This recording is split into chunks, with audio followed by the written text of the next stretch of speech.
Law किसी व्यक्ति विशेष के लिए नहीं बल्कि पूरे समाज के कल्याण के लिए हो और वहाँ पर उसके न्याय के लिए कोई आवाज़ उठाता है तो उसे बोलते हैं पब्लिक इंटरेस्ट लिटिगेशन। PIL आपने नाम सुना होगा, तो PIL का मतलब होता है पब्लिक इंटरेस्ट लिटिगेशन। अब पब्लिक इंटरेस्ट लिटिगेशन इसके नाम से ही जैसा आपको पता है पब्लिक के इंटरेस्ट के लिए। अब क्या होता है, एक एग्जांपल मान लो आपके आसपास की कॉलोनी के आसपास का माहौल बहुत गंदा हो रहा है, तो कौन मतलब पीड़ित है? पूरी कॉलोनी पीड़ित है। अब इसके बिहाफ पे या तो कोई इंस्टीट्यूशन, कोई NGO या फिर ऐसा व्यक्ति जिसका उसमें कोई इंटरेस्ट नहीं है या हो भी लेकिन फिर भी पब्लिक के लिए जा रहा हो कोर्ट में, तो एक जो है पिटिशन फाइल करता है।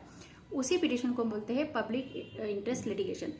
अब यहाँ पर क्या होता है, 1980 की बात है जब जस्टिस भगवती और जस्टिस अयंगर है, इन दोनों ने मिलकर लोगों को जो है जस्टिस प्रोवाइड कराने के लिए एक मुहिम चलाई और उन्होंने जो लेटर है उसको, न्यूज़ कटिंग है उसको एज ए पिटिशन जो है ले ली। इसी को बोलते हैं पब्लिक इंटरेस्ट लिटिगेशन। अब यहाँ पर हम आर्टिकल 38 ऑफ इंडियन कॉन्स्टिट्यूशन की बात करते हैं। उन्होंने बोला है कि स्टेट इंश्योर करेगा कि जो जितने भी सिटीजन्स है उनको इकोनॉमिक, पॉलिटिकल और जो है सोशल जस्टिस प्रोवाइड करे। तो कैसे करेगा?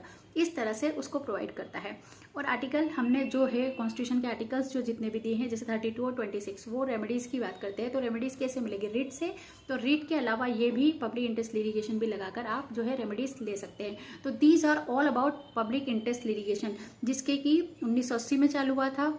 जस्टिस भगवती जो है इसके जनक माने जाते हैं, जिसके फादर माने जाते हैं, और ये पब्लिक के इंटरेस्ट में होता है। अब बात यह है कि वहाँ पर कोर्ट देखती है कि इसका मिसयूज ना हो, इसलिए वो देखती है कि जो पिटिशन उसके सामने फाइल की है सच में पब्लिक के इंटरेस्ट के लिए है या नहीं है। पब्लिक इंटरेस्ट लिटिगेशन के अगर और आपको केस लॉ जानने हैं या इसका स्कोप जानना है, इसका सब्जेक्ट जानना है, इसके बारे में कुछ भी जानना है तो do below comment, like, share and subscribe. Bye bye.